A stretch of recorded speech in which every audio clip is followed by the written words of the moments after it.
Welcome to my first vlog. I am so excited to start doing this, and I also feel very awkward, so please just bear with me. I promise I will get better equipment and I will figure out this whole process better as I go. I don't have any professional equipment at all, so you're gonna hear my dog like clicking around in the background, and maybe like the lighting will go in and out. I'm so sorry, just bear with me. I also have the hiccups. I'm so sorry.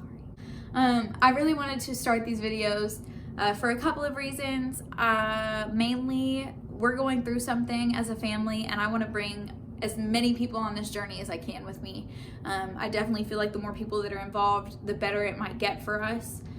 Also, I want to put our story out there for other women and families that might be going through the same thing. I couldn't find a lot of videos that I could relate to when I first started kind of going through this, and so I just want to add to the conversation. And if you're a woman that's going through a rough pregnancy, that's what I'm here for. And but I don't want every video to be about the pregnancy and about what's going on. That's just kind of why I'm starting this. I want to do fun videos with my husband, and like, I don't know, I don't think we're entertaining by any means, but we could be. This first video is going to be kind of a straightforward beginning to end version of what we're going through right now.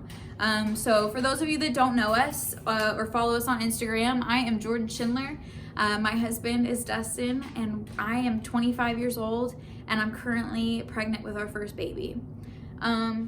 This is going to be a long, detailed story of how we found out that our daughter has Turner syndrome. Just a disclaimer, I am not a medical professional. I have no medical training. I don't know anything about the medical field. I'm not a doctor of any kind.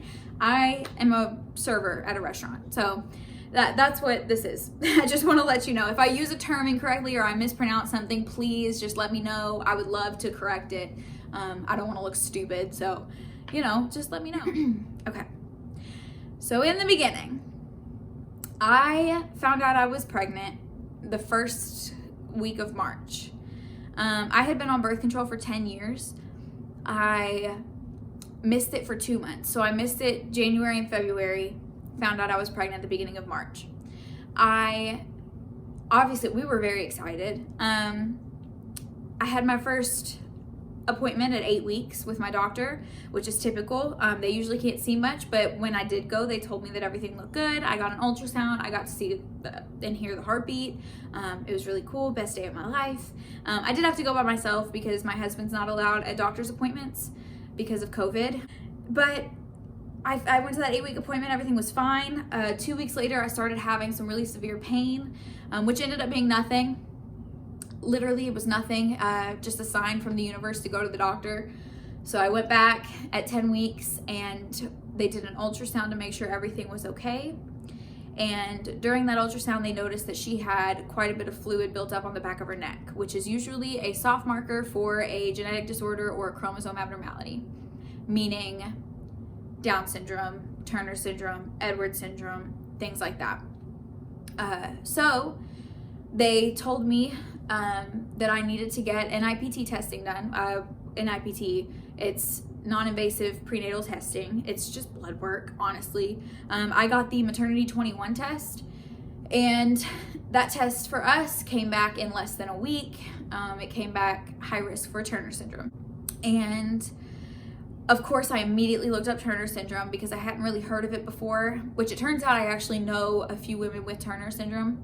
I never heard of it before. So, yeah, we did the research, and usually this is a really manageable disorder throughout life. So women with Turner syndrome tend to have heart defects when they're born, which doctors have been able to kind of prepare for and fix with a series of surgeries. They tend to be shorter in stature. They need growth hormones throughout life.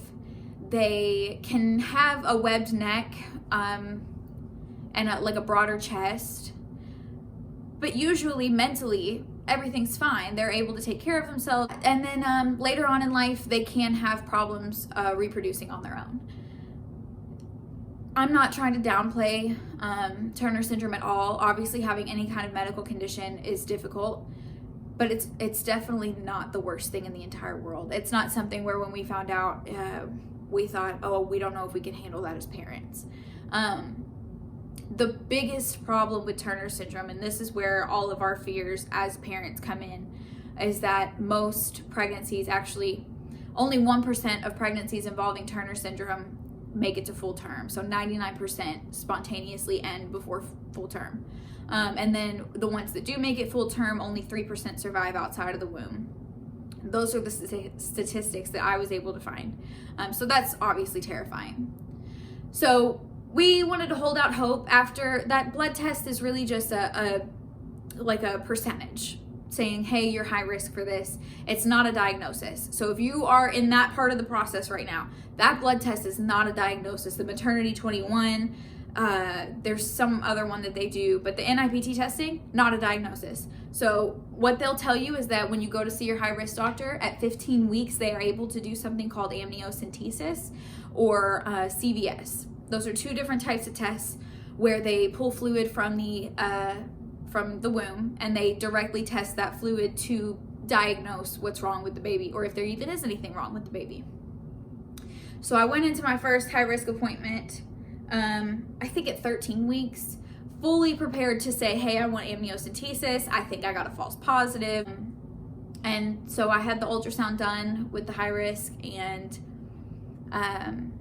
they said that the complications specifically that our daughter had made it kind of obvious that it was Turner syndrome. And there are some risks with those invasive tests.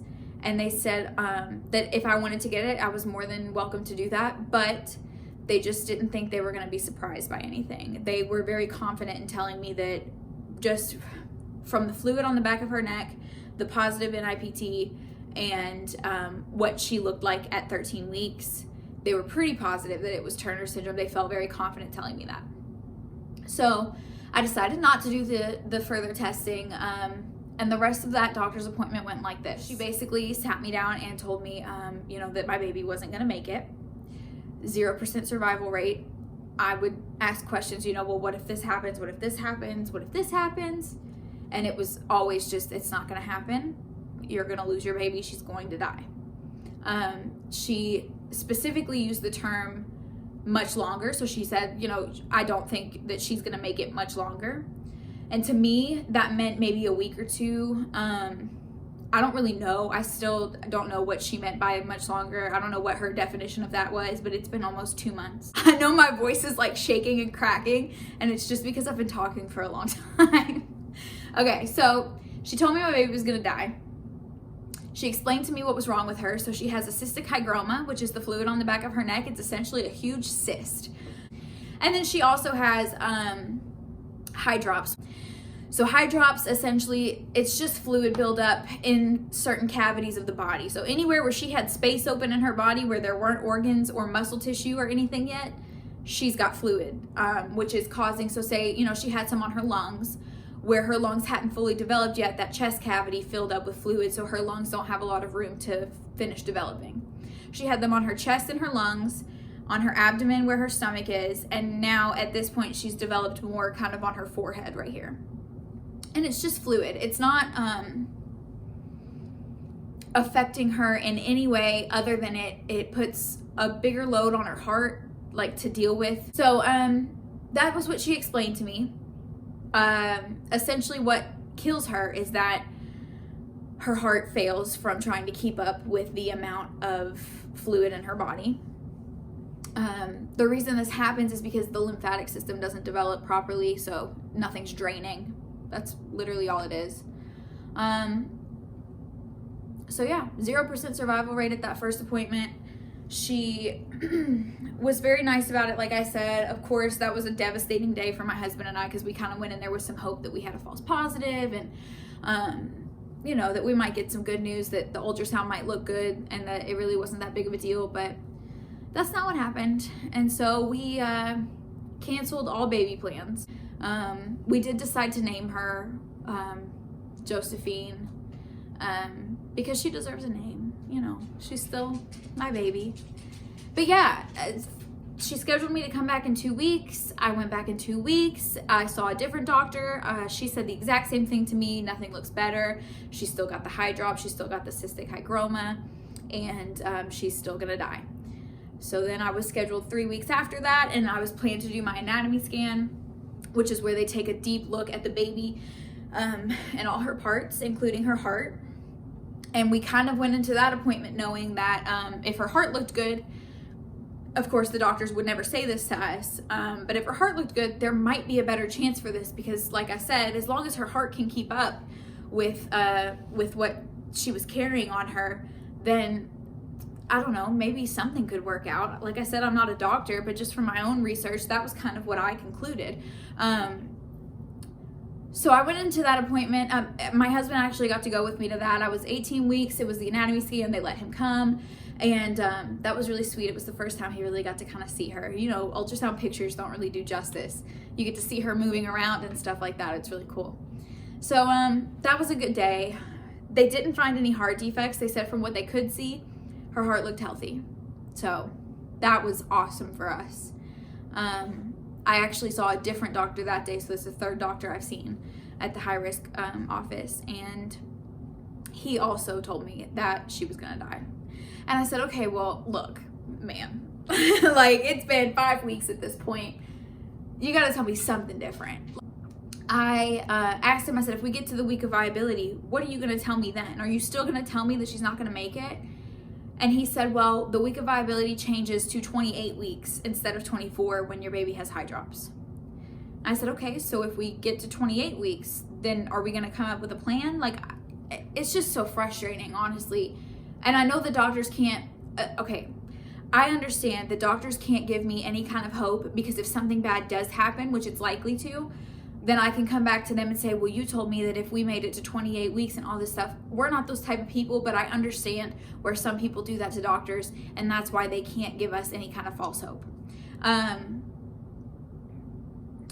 So yeah, he said at 28 weeks, I said, if we get to 28 weeks, what do we do then? And he looked at me and he said, you're not gonna make it to 28 weeks. So that was the last time that I saw my high risk doctor. I'm scheduled to go back in a couple of days. Today is Friday. I'm scheduled to go back on Wednesday. So we'll see how that goes. I have seen my regular OBGYN in between all of these appointments, and usually he doesn't have much to say. So it's just a very confusing time, honestly, because you find out you're pregnant and you prepare yourself to be a parent, and then they tell you that your baby's gonna die and that there's absolutely no hope at all. And so you kind of prepare yourself for that, and then she doesn't die. I 100% hear the doctors, and we are mentally and emotionally prepared for that. But I feel like that's not what I should be preparing for. I don't know. And my family feels that way, and my husband feels that way. I don't know. I'm gonna keep you guys updated. So yeah, that's where we're at. I'm 21 weeks. I'll keep you guys updated. I don't know what you want to know about. I'm pregnant, so it's not just this horrible thing that I'm going through. I am also experiencing regular pregnancy. Yeah, so I think the next video, what I want to do, if you've gotten through this, first of all, like, holy crap, thank you. That was so long, I feel like, and so much like rambling. Anyway, if you've gotten through this first video, like I said, they're not all gonna be this boring, they're not all gonna be this sad. I really want to do some fun stuff. The next video, I want to bring Dustin, my husband, on, but yeah, that's it. That's the story of Josie and how she's doing, and we love her. Yeah, we're gonna go watch Hamilton tonight because it just came out on Disney Plus, and we're obsessed. So anyway, follow me on Instagram. It's just at Jordan Schindler. If you have any questions, just, you know, whatever, DM me or comment on this. You know, like and subscribe.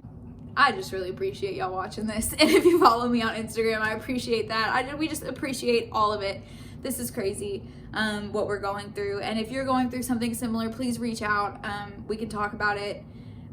It's gonna be okay. You're stronger than you know. That's the one thing that this has really, really taught me, is patience, and that I am a million times stronger than I ever thought I could have been. So I really appreciate you guys. I will see you next time.